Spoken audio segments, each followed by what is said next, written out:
30 years ago, only about 5% of men under the age of 30 struggled with erectile dysfunction. Today, that number is closer to 20%. Think about that for a second. We're talking about healthy young men in the prime of their lives. I was listening to a conversation between Dr. K and Andrew Huberman this week, and Dr. K shared that statistic, and honestly, it made me pause. It made me stop what I was doing. So before you immediately think about testosterone, blood flow, or medications, I want you to ask yourself a completely different question. What changed? This video is brought to you by my HarperCollins published book, Mind Over Explicit Matter. If you're ready to quit porn and reclaim your life mentally and physically, go over to drtrishleigh.com/book. Because our genetics didn't change in the last 30 years, young men didn't suddenly become biologically broken. Some of them think they are. So if the body hasn't fundamentally changed, then what has? When I heard that statistic, it actually made me smile a bit. Not because it's funny, because it's not. Honestly, I think it's heartbreaking. I smiled because I had the thought, finally, this conversation is making its way into the mainstream. I've been talking about this for years, but what Dr. K said next is actually the part that grabbed my attention. He pointed out that many of these young men can still get an erection. Their bodies work. The problem often isn't getting aroused in and of itself.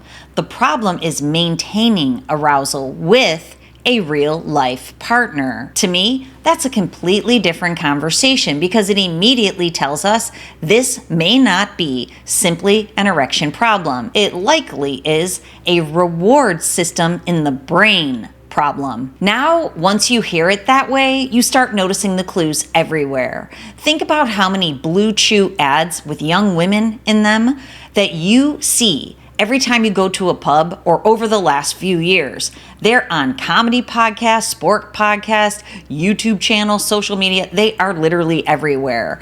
Marketing companies don't spend millions of dollars advertising products where there isn't demand. They're responding to data. That tells me that someone else is seeing exactly what Dr. K is seeing and what I've seen for years, that more and more young men are looking for help. But I don't think the advertisements are the story. I think they're the evidence that something much bigger has been happening underneath the surface. If you followed me for any length of time, you already know that I almost never start with symptoms. You know where I start, right? With the brain. Because symptoms tell us what is happening, but the brain tells us why and where it's happening. And I think we've been asking the wrong question. Instead of asking, why are so many young men experiencing ED? I think we should be asking a different question. What has these young men's brains been learning over the last 30 years that it wasn't learning before that? Think about the environment today that young men grow up in, that we all grow up in.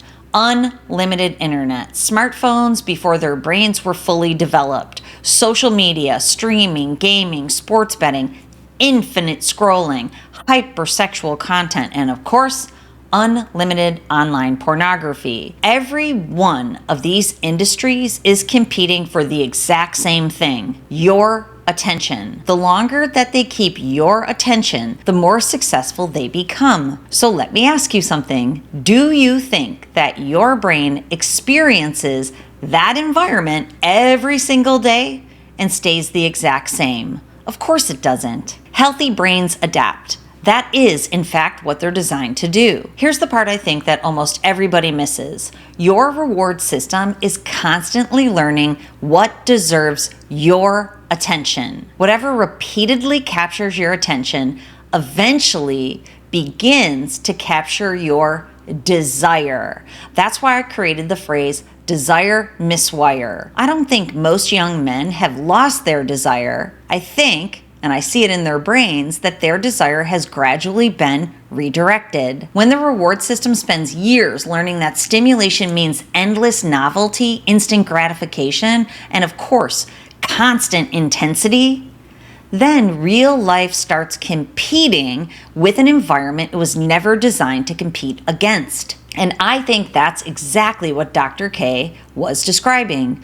These young men aren't necessarily incapable of becoming physically aroused. Their bodies still work.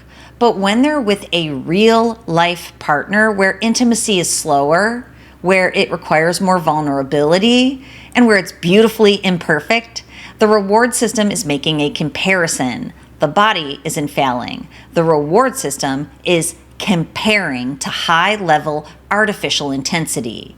I honestly believe that this is one of the biggest shifts that we need to make in men's health, because it changes the question from what's wrong with my body to what has my brain learned. If today's conversation is making you think differently, I'd love to know. Leave me a comment and answer one question.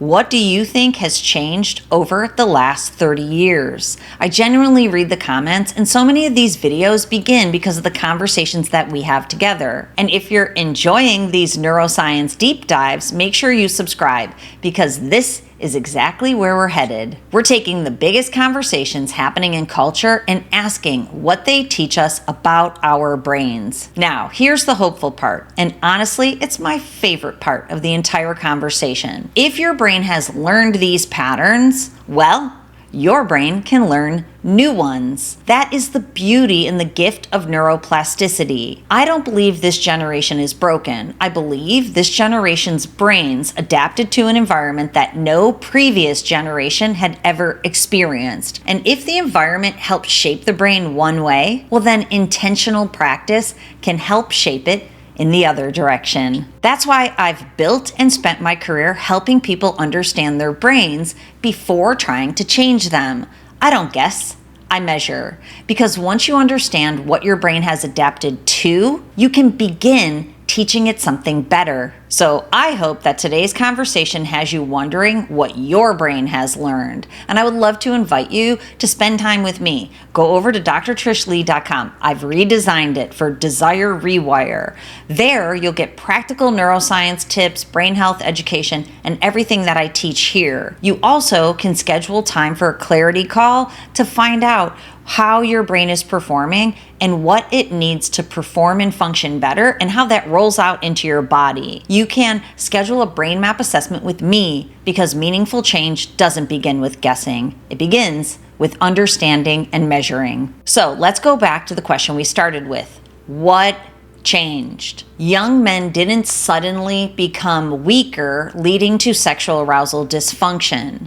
It's the environment that changed, and young men's brains adapted to it. But that's good news, because if your brain adapted once, it in fact can adapt again in the other direction. If it became miswired and your desire is miswired, it can become rewired. And then eventually it can be hardwired for life. That's why I never lose hope, because every relationship, habit, goal, every single future is experienced through a brain, and brains can change and improve. All right, thanks for spending time with me. And as always, remember, control your brain, or in fact, it will control you. Join me on the brief on Friday, and I'll see you next time.